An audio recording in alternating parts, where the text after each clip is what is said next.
ದಾಂಡೇಲಿ ನಗರಸಭೆಯ ನೂತನ ಪೌರಾಯುಕ್ತರಾಗಿ ವಿವೇಕ್ ಬನ್ನೆ ಅಧಿಕಾರ ಸ್ವೀಕಾರ. ದಾಂಡೇಲಿ ನಗರಸಭೆಯ ನೂತನ ಪೌರಾಯುಕ್ತರಾಗಿ ವಿವೇಕ್ ಬನ್ನೆ ಅವರು ಇಂದು ಸೋಮವಾರ ಸಂಜೆ 5:30 ಗಂಟೆ ಸುಮಾರಿಗೆ ಅಧಿಕಾರವನ್ನು ಸ್ವೀಕರಿಸಿದರು. ವಿವೇಕ್ ಬನ್ನೆ ಅವರು ಬೆಳಗಾವಿ ಜಿಲ್ಲೆಯ ಮೂಡಲಗಿ ಪುರಸಭೆಯ ಮುಖ್ಯ ಅಧಿಕಾರಿಯಾಗಿ ಸೇವೆಯನ್ನು ಸಲ್ಲಿಸಿ ಅಲ್ಲಿಂದ ದಾಂಡೇಲಿ ನಗರಸಭೆಯ ಪೌರಾಯುಕ್ತರಾಗಿ ವರ್ಗಾವಣೆಗೊಂಡಿದ್ದರು.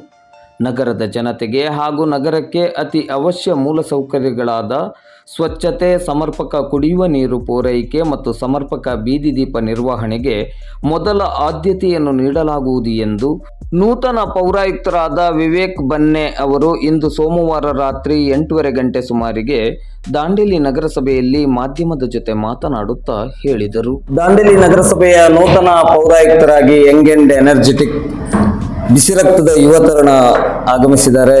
ಶ್ರೀಯುತ ವಿವೇಕ್ ಬನ್ನೆ ಅವರು ಬೆಳಗಾವಿ ಜಿಲ್ಲೆಯ ಮೂಡಲಗಿ ಪುರಸಭೆಯ ಮುಖ್ಯಾಧಿಕಾರಿಯಾಗಿ ಅನುಪಮ ಸೇವೆಯನ್ನು ಸಲ್ಲಿಸಿ ಇವತ್ತು ದಾಂಡೇಲಿ ನಗರಸಭೆಯ ಪೌರಾಯುಕ್ತರಾಗಿ ಅಧಿಕಾರವನ್ನು ಸ್ವೀಕರಿಸಿದಿರಿ. ಮೊದಲ ಬಾರಿಗೆ ದಾಂಡೇಲಿ ಕಾರ್ಯನಿರತ ಪತ್ರಕರ್ತರ ಸಂಘದ ಪರವಾಗಿ ಸಂದೇಶ್ ನ್ಯೂಸ್ 9 ಪರವಾಗಿ ತಮಗೆ ದಾಂಡೇಲಿಗೆ ಹಾರ್ದಿಕವಾಗಿ ಸುಸ್ವಾಗತವನ್ನು ಕೋರ್ತಾ ಇದ್ದೇವೆ. ಧನ್ಯವಾದಗಳು. ಈ ಸಂದರ್ಭದಲ್ಲಿ ದಾಂಡೇಲಿಯ ಜನತೆ, ನಗರಸಭೆಯ ಸದಸ್ಯರನ್ನ ಉದ್ದೇಶಿಸಿ ನಗರಸಭೆಯ ಅಧ್ಯಕ್ಷರು, ಉಪಾಧ್ಯಕ್ಷರು, ಸ್ಥಾಯಿ ಸಮಿತಿ ಸದಸ್ಯರು ಮತ್ತು ನಗರಸಭೆಯ ಎಲ್ಲ ಅಧಿಕಾರಿ ಸಿಬ್ಬಂದಿಗಳನ್ನು ಉದ್ದೇಶಿಸಿ ಮಾತಾಡೋದಾದರೆ ಮೊದಲನೇದಾಗಿ ದಾಂಡೇಲಿ ನಗರದ ಪ್ರತಿಯೊಬ್ಬ ಸಾರ್ವಜನಿಕರಿಗೂ ನಾನು ನನ್ನ ಹೃದಯಪೂರ್ವಕವಾದಂಥ ನಮಸ್ಕಾರಗಳನ್ನು ಮಾಡ್ತೇನೆ. ಅದೇ ರೀತಿ ಪತ್ರಕರ್ತರ ಸಂಘದ ಅಧ್ಯಕ್ಷರು ಆಗಿರ್ತಕ್ಕಂಥ ನಿಮಗೂ ಹಾಗೂ ಎಲ್ಲ ಪತ್ರಕರ್ತರಿಗೂ ಕೂಡ ನಾನು ನಮಸ್ಕರಿಸುತ್ತೇನೆ. ಇವತ್ತಿನ ಪರಿಸ್ಥಿತಿಯನ್ನು ನೋಡಿದರೆ, ನಾನು ಇವತ್ತು ಬಂದು ದಾಂಡೇಲಿ ನಗರಸಭೆ ಪೌರಾಯುಕ್ತರ ಹುದ್ದೆಗೆ ಹಾಜರಾಗ್ತಾ ಇದ್ದೀನಿ. ಇವತ್ತಿನ ಪರಿಸ್ಥಿತಿಯನ್ನು ನೋಡಿದರೆ ಒಂದು 2 ಗಂಟೆ, ಸುಮಾರು ಒಂದು 5:30 ಅಷ್ಟೊತ್ತಿಗೆ ನಾನು ಇಲ್ಲಿ ಬಂದು ಹಾಜರಾಗಿದ್ದೀನಿ.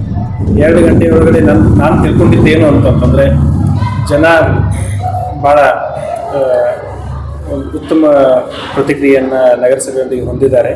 ಈ ಹಿಂದೆ ರಾಜಾರಾಮ್ ಪವಾರ್ ಅವರು ಭಾಳ ಉತ್ಕೃಷ್ಟವಾಗಿರ್ತಕ್ಕಂಥ ಒಂದು ಕೆಲಸವನ್ನು ಮಾಡಿದ್ದಾರೆ.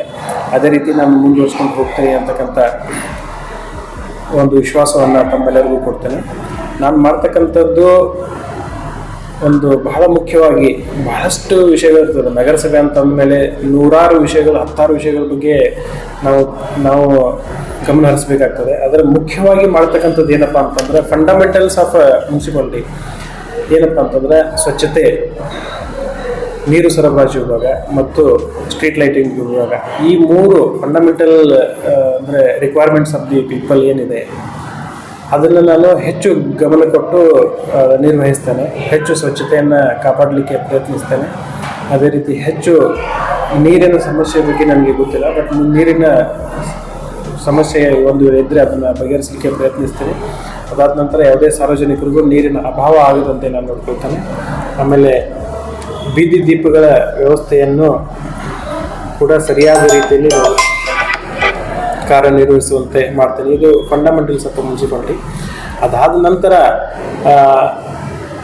ಎಲ್ಲ ಅಧಿಕಾರಿಗಳು, ಎಲ್ಲ ವ್ಯಕ್ತಿಗಳು ಯಾರೇ ಇರಲಿ, ಅವ್ರದ್ದು ಕೆಲಸ ಮಾಡೋ ಪದ್ಧತಿ ಬೇರೆ ಬೇರೆ ಇರ್ತದೆ.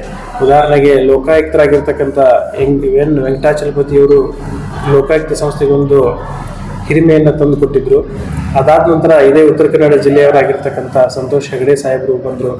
ಅವರು ಮಾಡ್ತಕ್ಕಂಥ ಕೆಲಸದ ಪದ್ಧತಿ, ಕಾರ್ಯವೈಖರಿಯ ಒಂದು ಪದ್ಧತಿ ಮತ್ತು ವೆಂಕಟಾಚಲಪತಿ ಸಾಹೇಬರು ಮಾಡಿರ್ತಕ್ಕಂಥ ಒಂದು ಕಾರ್ಯ ಪದ್ಧತಿ ಎರಡು ಬೇರೆ ಬೇರೆ ಇತ್ತು.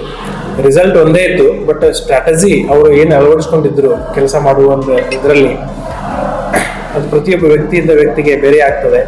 ರಾಜಾರಾಮ್ ಪವಾರ್ ಅವರು ಈ ಹಿಂದೆ ಭಾಳ 4 ವರ್ಷಗಳ ಕಾಲ ಬಹಳ ಉತ್ತಮವಾದಂಥ ಸೇವೆಯನ್ನು ಈ ಸಾರ್ವಜನಿಕರಿಗೆ, ದಾಂಡೇಲಿ ನಗರದ ನಾಗರಿಕರಿಗೆ ನೀಡಿದ್ದಾರೆ. ಅದನ್ನು ಮುಂದುವರಿಸ್ಕೊಂಡು ಹೋಗೋದ್ರ ಜೊತೆಗೆ ಇನ್ನೂ ಅತ್ಯಂತ ಹೆಚ್ಚು ಪರಿಣಾಮಕಾರಿಯಾಗಿ ನಾನು ಕಾರ್ಯನಿರ್ವಹಿಸಲು ನಾನು ಪ್ರಯತ್ನಿಸ್ತೇನೆ ಅಂತಕ್ಕಂಥದ್ದನ್ನು ಹೇಳಬಯಸ್ತೇನೆ.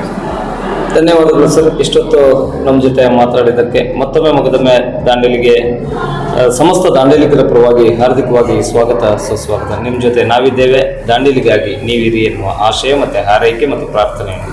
ಖಂಡಿತವಾಗಿಯೂ ನಿಮಗೂ ಕೂಡ ಧನ್ಯವಾದಗಳು.